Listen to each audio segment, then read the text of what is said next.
Shalom, shalom bien-aimés en Christ et chers auditeurs de la plateforme Bible Méditer Vie Gagnée BMVG Global. Soyez abondamment bénis en ce mardi 29 mars 2022. Nous allons essentiellement partager aujourd'hui sur Hébreux chapitre 9. Je suis la sœur Victoire de l'Angleterre en collaboration avec le frère Hiram du Togo. Nous sommes les animateurs du programme du jour sous la direction de notre hôte, le Saint-Esprit. Frères et sœurs, je vous prie de me pardonner réellement pour ce retard, vraiment indépendant de ma volonté. J'essaie de faire de mon mieux, mais quelquefois le mieux n'est pas assez. Donc, pardonnez-moi. Et aujourd'hui, nous partageons sur Hébreux chapitre 9.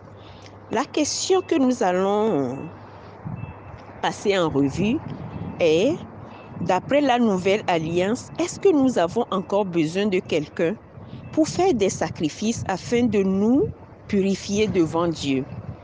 Nous sommes dans la nouvelle alliance. Est-ce que nous avons encore besoin de quelqu'un pour faire des sacrifices pour nous, pour que nous puissions paraître purs devant Dieu? La réponse, c'est non automatiquement. La réponse, c'est que nous n'avons pas vraiment besoin de quelqu'un pour nous faire paraître devant Dieu. Mais pourquoi? La Bible dit que dans Hébreux chapitre 9, la Bible dit que la première alliance, c'est le verset 1, la première alliance avait aussi des ordonnances relatives au culte et le sanctuaire terrestre. Quand on dit la première alliance, ça veut dire qu'il y a eu une autre alliance après, au moins une autre alliance après. Donc, la Bible nous dit que dans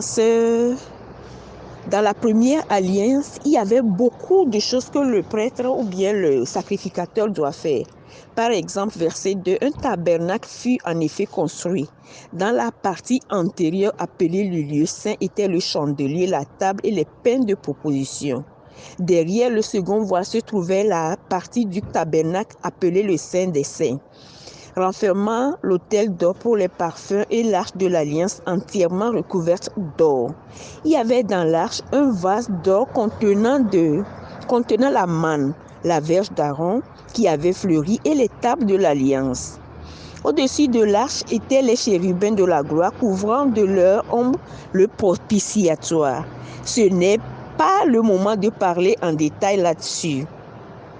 Ce n'est pas le moment de parler en détail sur ces choses. Donc, nous n'allons pas tarder ici. Nous allons plutôt continuer pour voir ce que la Bible nous dit. C'est dans l'Ancien Testament, il n'y avait pas accès.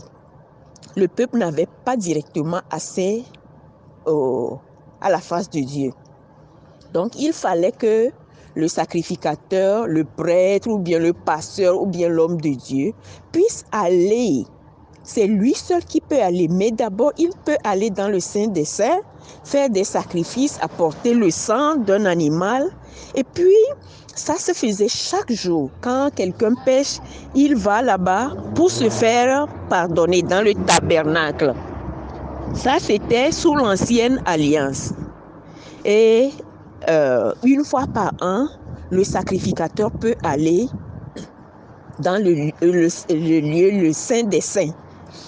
Parce que là, il fait le sacrifice pour tout le peuple en même temps. Il réunit tout le peuple et quand on tue l'animal, tout le peuple est pardonné. Ça se fait chaque année, une fois pour tout le peuple. Mais il y a des sacrifices qui se font chaque jour. Et c'est seulement le prêtre ou bien le sacrificateur qui est autorisé à aller dans le Saint des Saints. Maintenant, la Bible nous dit ici, le verset 9 de chapitre Hébreux 9, verset 8. Le Saint-Esprit montrait par là que le chemin du lieu très saint n'était pas encore ouvert tant que le premier tabernacle subsistait. Verset 9, c'est une figure pour le temps actuel où l'on présente des offrandes et des sacrifices qui ne peuvent rendre parfait sous le rapport de la conscience celui qui rend ce culte. qu'est-ce que la Bible veut dire ici?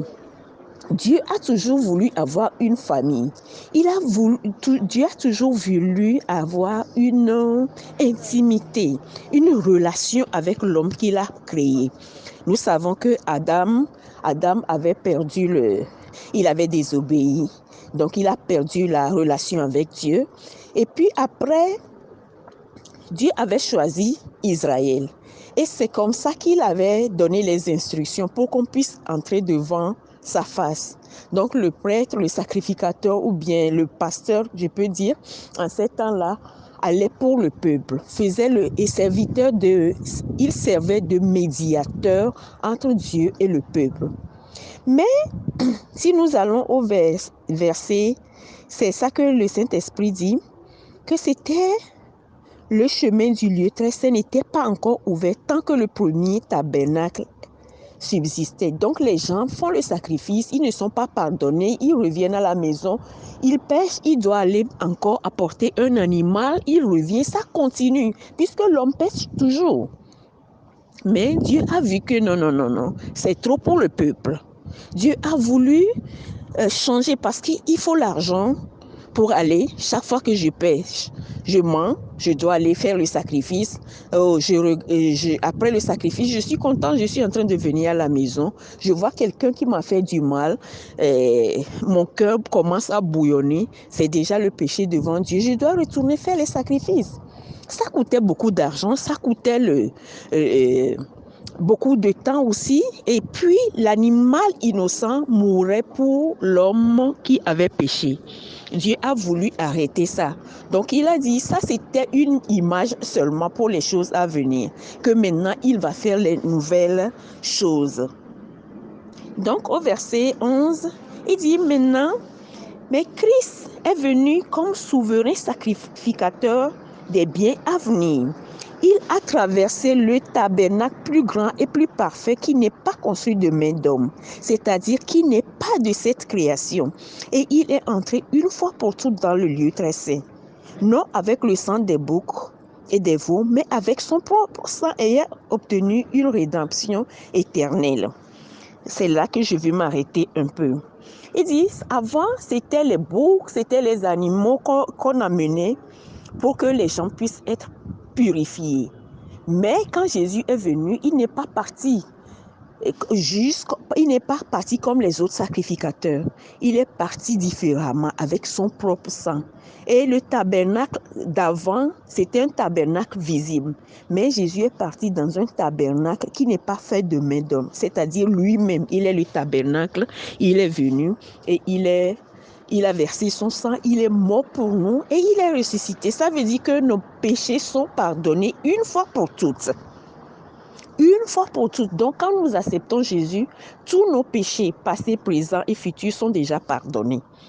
Maintenant, nous ne sommes plus des pécheurs. Nous sommes justes devant Dieu. Et quand nous sommes justes, nous ne pouvons que faire des choses justes. Le pécheur ne peut que pécher parce qu'il n'a pas la puissance. Mais maintenant, quand nous recevons le pardon des péchés, Christ vient vivre en nous. Il vient avec toute la puissance, la grâce, l'habileté, la capacité de nous aider à ne pas pécher, à le regarder seulement et à être sauvés. Il nous dit, nous sommes justes devant sa face. Alors le juste, mon frère, si tu penses que Jésus est mort pour toi, tu n'as même pas besoin de que quelqu'un fasse aussi encore les cérémonies pour toi. On n'a pas besoin de quelqu'un. Jésus est devenu le médiateur, l'ancien médiateur, les prêtres, les sacrificateurs, tout ça là c'est effacé. Jésus est devenu le médiateur. Quand il est devenu le médiateur, il dit maintenant, je t'ai ouvert le chemin, tu peux aller à Dieu en passant par moi. C'est pour ça que nous prions au nom de Jésus. Nous ne pouvons pas aller devant Dieu en disant je viens par le nom de quelqu'un d'autre. Ce serait faux. Dieu ne va pas nous accepter. Donc c'est ça la justice de Dieu.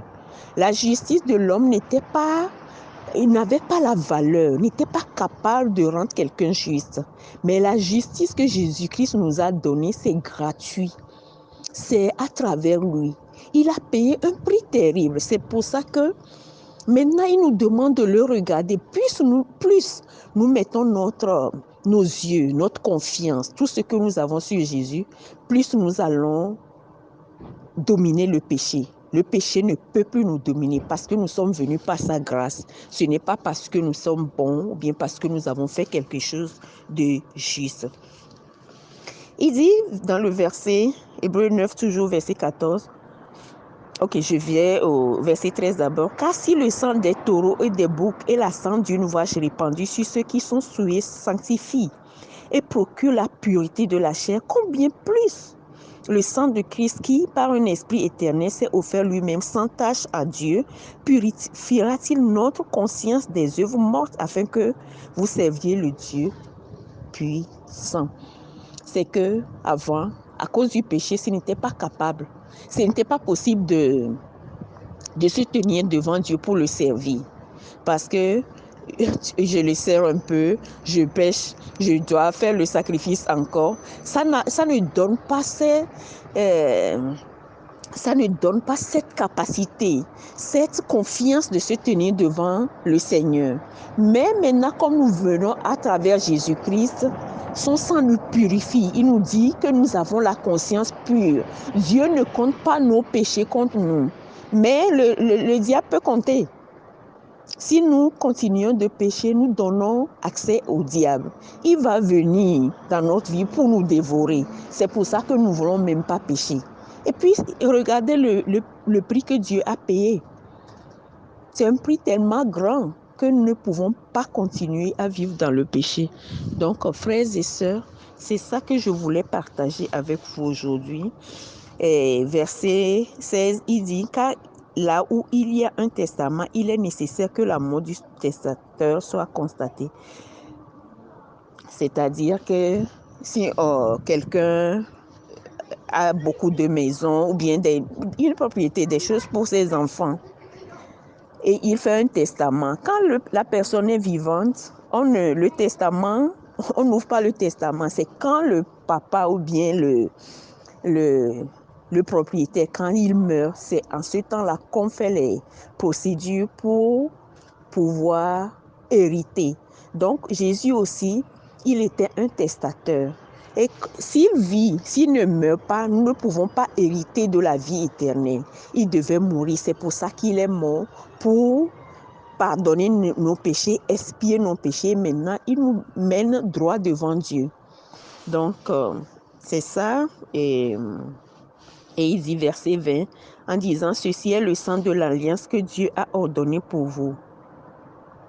Il fit pareillement l'aspersion avec le sang sur le tabernacle, sur tous les ustensiles du culte. Et presque tout d'après la loi est purifié avec du sang. Et sans effusion de sang, il n'y a pas de pardon. Si Jésus n'avait pas versé son sang, nous ne serions pas pardonnés. Maintenant, il a fait ça. Et comme il est, verset 27, comme il est réservé aux hommes de mourir une fois, après quoi vient le jugement.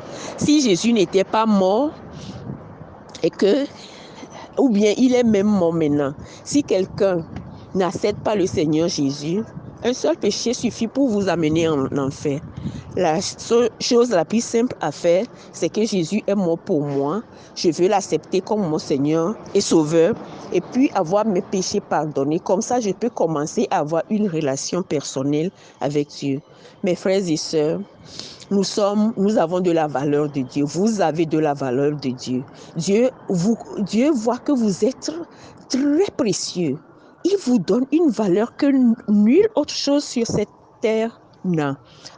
Basé sur ça, qu'est-ce que le Seigneur nous dit? Reçois-moi comme ton Seigneur et Sauveur. Et tous tes problèmes sont à moi. Je peux régler tous tes problèmes.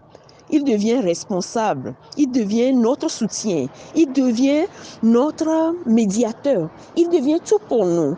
Et il a toutes les provisions pour nous. C'est pour ça que nous devons simplement l'accepter. Seigneur Jésus, je veux que tu sois mon Seigneur et mon Sauveur. J'ai péché, je le sais. Pardonne-moi, viens dans ma vie et je te donne ma vie pour toujours. Au nom de mon Seigneur Jésus, c'est aussi simple que ça. Merci mon frère, vous avez de la valeur. Merci ma soeur, vous avez de la valeur devant Dieu.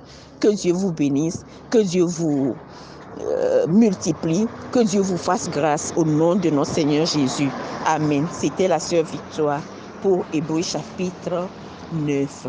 Merci. Merci beaucoup.